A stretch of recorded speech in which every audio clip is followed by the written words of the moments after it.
Welcome to Do What Matters Most. This is the 5th episode in the series Better Learning. Instead of relying on intelligence as a single score, recent research has focused on the idea of multiple intelligences. These 8 types of intelligence allow teachers and parents to use the strengths of their students as tools of learning and motivation. In this episode, Dr. Scoresby will describe each type of intelligence and how to recognize them in your children.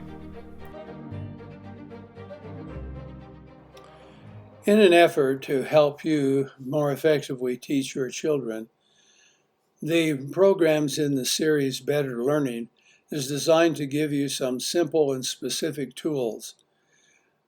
The idea of multiple intelligence, which is the topic of this episode, is important because for many years, individuals have simply thought that there was one type of intelligence and it was either high or low, and it is called the intelligence quotient, or IQ. However, 3 or 4 decades ago, Harvard University professor Howard Gardner identified the idea that there are probably multiple intelligences, and that we should think about that as a way of helping us better understand individual children and then use the intelligences that they're strong in and develop the ones that they have less strength in. Our society tends to think of intelligence the same way we think of mercury in a thermometer. There's a certain level which can be measured and evaluated. When students take a test, they are evaluated as hot, cold, or lukewarm, and then they're expected to perform at a level consistent with their intelligence. In reality, intelligence is not so simple. Intelligence is not a thing which can be easily measured. Rather, our brains all function in different ways and at different levels in different areas. IQ tests and most school tests simply measure the level of functioning in 2 areas, verbal and logical mathematical ability. As I mentioned, Howard Gardner, a professor at Harvard, was the first person to create the theory that accounted for the more complex nature of intelligence. His multiple intelligence theory described 7 areas of intelligence originally, and he added an 8th one having to do with nature later on. All of us have some ability in each of these 8 areas, but usually we are stronger in 1 or more of them. The 8 intelligences are verbal and linguistic, music and rhythm, logical mathematical, visual and spatial, body kinesthetic, intrapersonal, which is inside ourselves, interpersonal, which is between us and people, and 8, nature. Now, these 8 areas seem to describe the most basic and universal functions of the brain. They provide a much richer paradigm with which to view intelligence.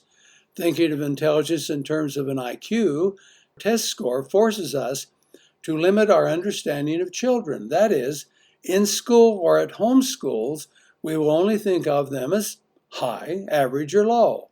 In this respect, by identifying the idea of multiple intelligences, we enrich our perception of our children as well as our teaching. We can now teach to each of these intelligences by organizing a curriculum that requires learning in each domain. We can help students identify where they are strong and where they need to become stronger. This helps them have a more accurate view of themselves rather than overestimating or underestimating themselves based solely on IQ. This more accurate perspective promotes a mature approach to learning as well as to social relationships. I've also presented notions about something called learning modalities, and we will eventually present something about hemispheres of the brain. Students can use these and the theory of multiple intelligence to recognize their natural abilities. If they understand the qualities of each intelligence, they are usually able to recognize their natural abilities. They can then capitalize on these abilities when possible and to accelerate learning. Students, your children, can also learn to use more of the intelligence when learning. Any learning task, for example, may employ more than one kind of intelligence. Gardner's research is supplying data which suggests that employing more than one intelligence at a time forces a person to develop creative and symbolic thought. This action integrates more parts of the brain and produces a higher level of reasoning. For example, researchers have discovered that listening to music by Mozart while studying tends to improve test scores. Think of that. If these results and others like them confirm Gardner's theory, they also open up an entirely new avenue for teachers and parents to improve intelligence and creativity while they're teaching. Apparently, any combination of intelligence fosters improved reasoning. Now, I want to give you a little bit of background about the model of multiple intelligences so that you understand some more of it. To understand more how revolutionary the model of multiple intelligence really is, just ask yourselves how many times in the last month you've heard someone use the plural word intelligences in ordinary conversation. Did anyone say, Shauna's intelligences amaze me? Or how about just, Henry is multi-intelligence? Chances are that you, like most people, only hear and use the singular form intelligent or intelligence.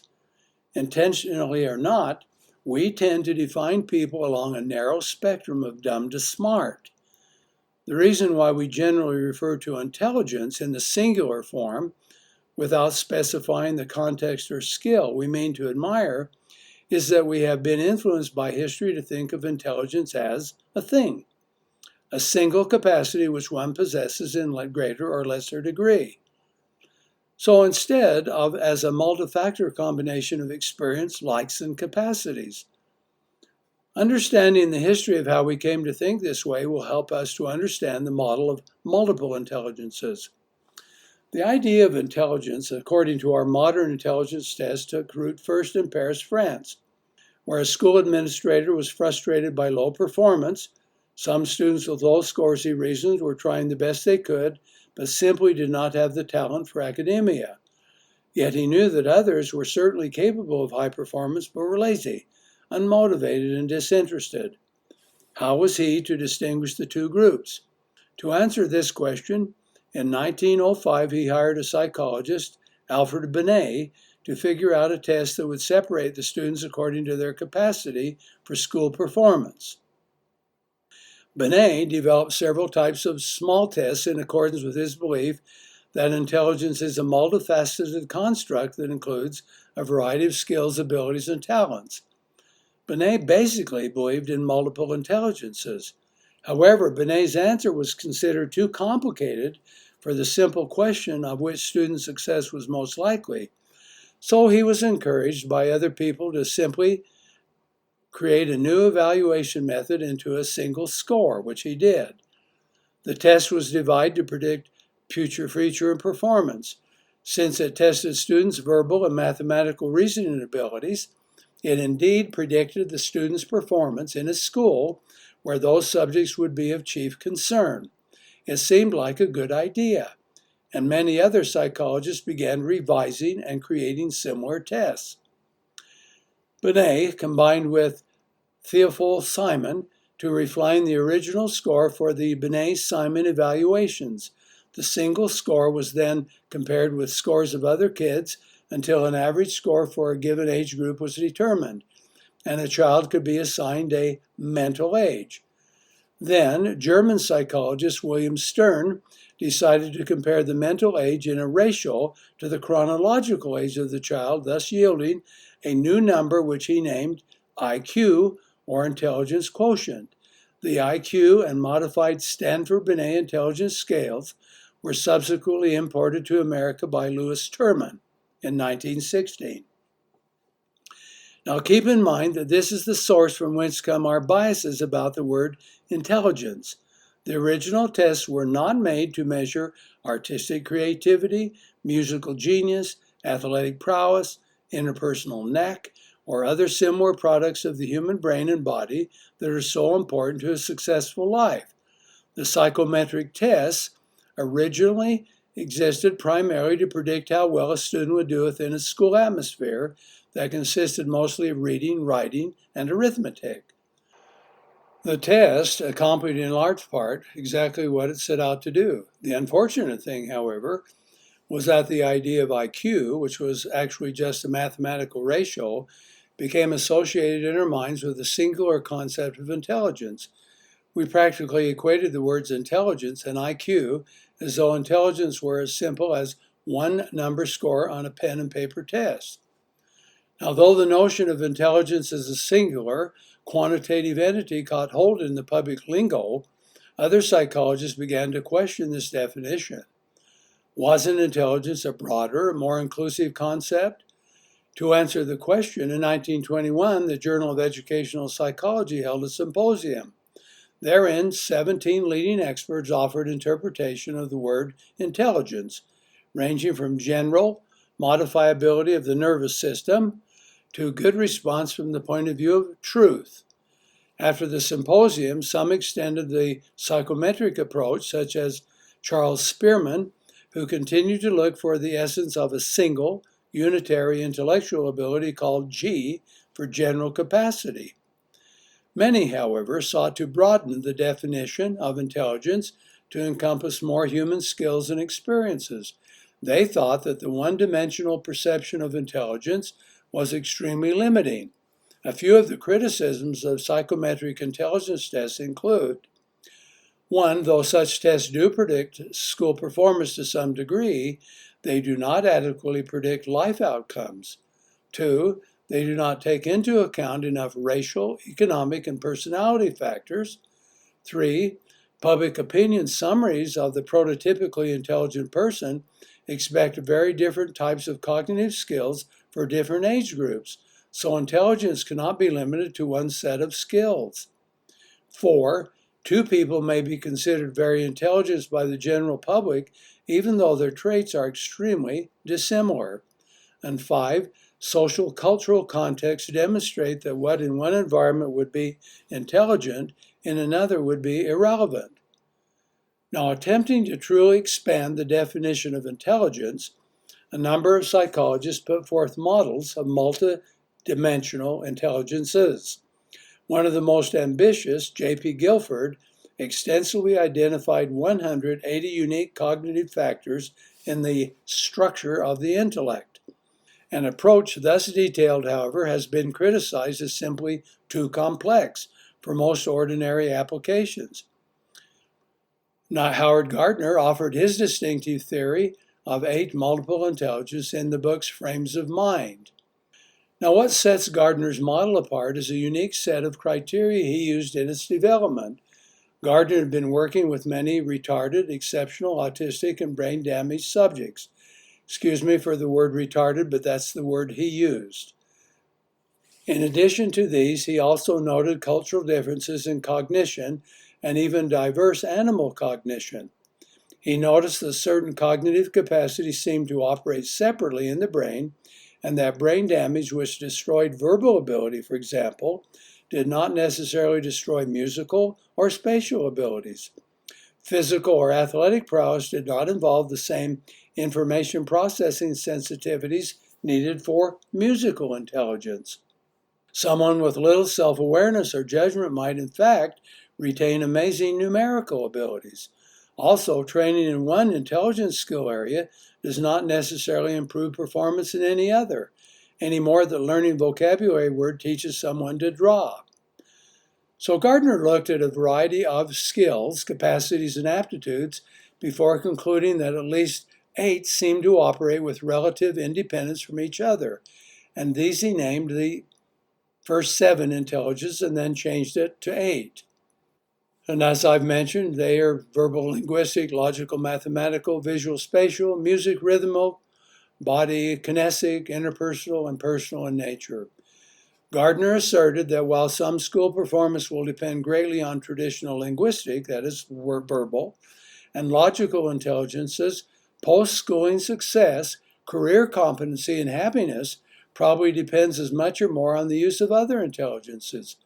All of these satisfied Gardner's overall description of intelligence, the ability to solve problems or fashion products valued in one or more cultural or community setting. He expressed his hope this way: once we begin to try to assess other kinds of intelligence directly, I am confident that particular students will reveal strengths in quite different areas, and the notion of general brightness will disappear or become greatly attenuated. Now comes the essential question for you if you're listening as a parent or as a school teacher. How do you influence kids by using the multiple intelligence model? Well, first, Gardner proposes that we follow two propositions. One, instead of pretending that all individuals have or ought to have the same kinds of minds, we should try to ensure that everyone receives an education that maximizes his or her own intellectual potential. In effect, we shouldn't demand that all students conform to certain definitions of intelligence or capacity. It isn't necessary for everyone to have identical minds and ways of thinking and reasoning. Number two, it may once have been true that a dedicated individual could master the world's extant knowledge. Now, however, no individual can master even a single body of knowledge completely. In today's world where specialization is a foregone conclusion, it may be helpful to focus early on a child's individual strengths as a potential way to contribute to society, rather than forcing him or her to follow only the verbal mathematical tradition until age 18. Not all students have to follow the same instructional pattern to be bright and capable of contributing in a valuable way to society. What do children need then to direct their individual intelligences toward a meaningful contribution? Gardner says three things must be accomplished. The child's unique blend of preferences within the intelligences must be assessed. 2, they can be matched with adequate complementary curriculums, and they must be matched with an educational opportunity for the broader community. Following these steps, let's consider an imaginary child named Isabel. For the past 2 terms while studying fractions and then pre-algebra, Isabel has received C's in math. Math classes at her school are based primarily on lectured explanation from the teacher at the chalkboard and reading chapters and answering questions about them. No one expects Isabel to do well at math because there don't seem to be any signs of her mathematical reasoning proficiency. In traditional school approaches to intelligence, the teacher and/or parents would simply assume that Isabel is below average and be content with her present level of performance. But how could that be reversed in a multiple intelligence approach? One day, while on a field trip to a children's hands-on museum, Gardner highly encourages frequent and varied excursions out into the community. Anyway, at this excursion, the teacher noticed that Isabel constantly hovers around a big puzzle board with different sized interlocking foam blocks. She is much faster than the other children in seeing the spatial relations and fitting together the puzzle. The teacher also remembers that Isabel in her spare time likes to draw buildings with various perspectives. Both of these preferences seem to indicate that Isabel may have a high degree of spatial intelligence and is able to judge relationships between objects with accuracy. Well, having made a preliminary assessment of Isabel's preferred intelligence, the teacher then has the wonderful opportunity both to enhance Isabel's capacities in that sphere and also to use Isabel's preferred spatial learning style to teach other necessary concepts such as math. Such enhancement is what is meant by creating complementary curriculum.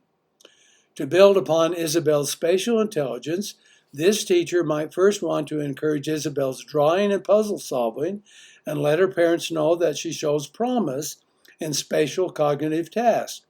Then perhaps Isabel could be introduced through class integration or simply by her parents to visual or hands-on teaching aids using relationships between objects.